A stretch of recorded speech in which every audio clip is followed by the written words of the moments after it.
On a vu donc dans Genèse chapitre 3, à partir du 15e verset, que Dieu est en train de s'adresser à l'ennemi, c'est le serpent.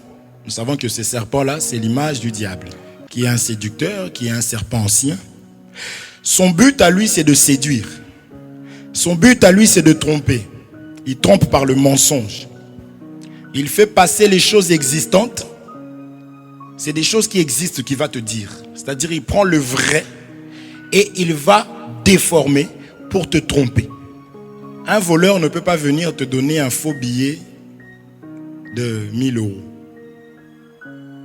Tu vas savoir que le billet de 1000 euros n'existe pas.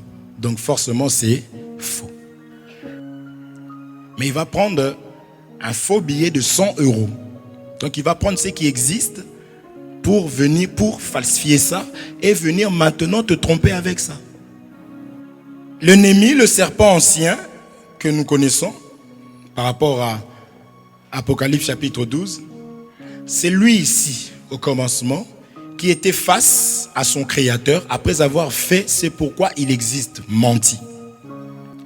Et il va avoir l'homme et Dieu maintenant va parler à ce serpent-là. Il va lui dire, puisque tu as fait cela, la descendance de la femme va t'écraser la tête avec le talon et toi tu le mordras. Si Dieu a pris le temps d'écrire ça dans la Bible, c'est que cela est important pour nous de comprendre c'est quoi, qu'est-ce que cela voulait dire. Et Dieu est en train de s'adresser aussi de la même manière qu'il s'est adressé à la femme, il s'est adressé à l'ennemi comme ça. Donc ces choses ici, vous devez savoir que l'ennemi connaît ça très bien et maîtrise ça très bien, parce que Dieu est en train de lui parler à lui. Donc il connaît ses droits, il connaît ses limites, il connaît ses capacités et il connaît tes capacités. Ne pensez vraiment pas comme certains pensent que l'ennemi il n'est pas intelligent. Je le frappe d'aveuglement. Oui, mais toi, est-ce que tu vois? Parce que c'est à lui que Dieu est en train de parler. Il lui explique que toi, tu vas mordre le talon. De qui? De la descendance de la femme. Mais cette descendance-là va t'écraser la tête. Vous comprenez? Donc d'un côté, Dieu est en train de donner à l'ennemi des capacités et il est en train de te faire comprendre aussi quelles seront tes capacités. Ici, nous prenons le talon. Mais qui a le talon? C'est celui qui est né de cette femme ici. Maintenant, c'est quoi cette puissance-là? Pourquoi nous voulons parler de la puissance? L'ennemi sait, comme je disais, connaît sa part. C'est ce qui lui a été donné. C'est même comment te neutraliser.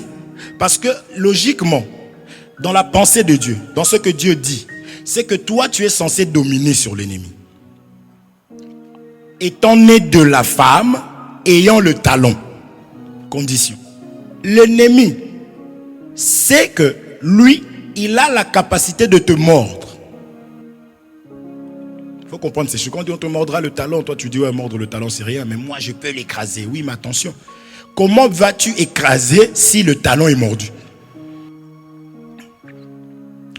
Parce que je pense qu'avant de faire quelque chose, il faut quand même que tu marches pour arriver quelque part et faire quelque chose. Dans toute la parole de Dieu, c'était Abraham, va à Moïse, là où je te bénirai, je te montrerai. Il y a des lieux où Dieu nous ramène à aller recevoir notre bénédiction.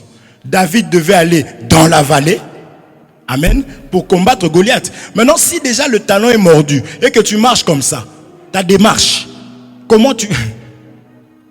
Frère, nous ici, là, quand il fallait se bagarrer, on pouvait être comme ça. Mais dès que quoi? C'est à moi que tu parles. Bizarrement. T'as dit quoi toi? Tu changes même de voix. Alors que ton normal ta voix c'est parce que tu veux déjà impressionner. Maintenant toi tu arrives pour te bagarrer. Dis quoi? Recommence un peu. Est-ce qu'on se comprend? Je vais te dire seulement que l'ennemi va, comme il est enseigné, il va t'attaquer avant que toi tu puisses faire quoi que ce soit. Parce qu'il connaît tes capacités. Si tu es réellement dans tes capacités, tu es censé lui faire très mal. Alors lui va prendre de l'avance.